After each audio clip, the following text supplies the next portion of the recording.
Transformer আনছি, এখন প্রতি মাসে মাসে আমাকে 10,000 টাকা করে দিয়ে এদের 80,000 টাকা শেষ করতে হবে। তো যে কারণে আমি আপনাদেরকে দেখাইতেছি যে বাংলাদেশের সিস্টেমটা কিভাবে তৈরি হয়েছে। চুরি করছে চোর, চোর চুরি করে লাভবান হয়েছে, আবার এখন টাকা নিয়ে পল্লী বিদ্যুৎ লাভবান হয়েছে, পল্লী বিদ্যুৎ এটা বিক্রি করছে সাধারণ গ্রাহকের কাছে, আর মাইর খাইছে কারা? সাধারণ গ্রাহক। অথচ চোর ধরার দায়িত্ব ছিল কিন্তু থানা পুলিশের, বা ব্যবস্থা গ্রহণ করার কথা ছিল হচ্ছে থানা পুলিশের। থানা পুলিশও এখন ব্যর্থতায়, আমি এমপি হিসাবেও ব্যর্থতায়, আবার লাভের লাভ হয়ে গেল পল্লী বিদ্যুৎ আর চোরের।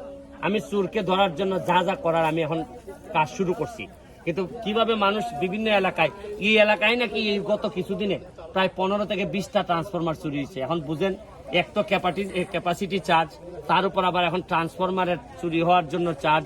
আমি এরা যারা ভুক্তভোগী আছে, আপনারা কয়দিন ধরে বিদ্যুৎ নাই? আমরা 17 দিন ধরে বিদ্যুৎ নেই, আমরা অন্ধকারে গরমের মধ্যে ফ্যান ছাড়া আছি। আর এইটা আগেরটাও 50% দিচ্ছেন? যে আগেটা আমরা 25-26 হাজারের মতো দিয়ে আনছিলাম, দিয়ে আনছিলেন। এবার তো অবস্থা খারাপ। এবার এমনিতে দুর্যোগ, জিনিসপত্র দাম বেশি, আমরা ইনকাম সোর্স কম, যার কারণে আনতে পারছি না। আপনার শরণাপন্ন হয়েছি, আপনি দেওয়া আমরা চিরকৃতজ্ঞ। এখন আপনি দেখেন যে আমার এই পুরা হাইকোর্টের ইনকামের টাকা নিয়ে আইসা কিস্তি করে দিব এই যে ট্রান্সফরমারের, কারণ ট্রান্সফরমারের জন্য কোনো বরাদ্দ সরকারি ভাবে নাই।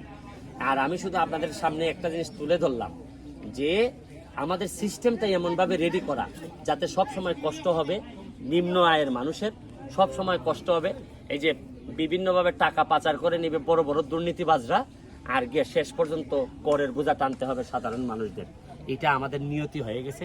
আমি জানি না, আমার একটা বিশ্বাস এখনো আছে যে বঙ্গবন্ধুর এই সোনার বাংলায় জননেত্রী শেখ হাসিনার নেতৃত্বে একদিন না একদিন আমরা এই সাধারণ নির্যাতিত নিপীড়িত মানুষের নিয়ে হাসির বা সুখের মুখ দেখতে পাবো। আজকের মতো বিদায় নিচ্ছি।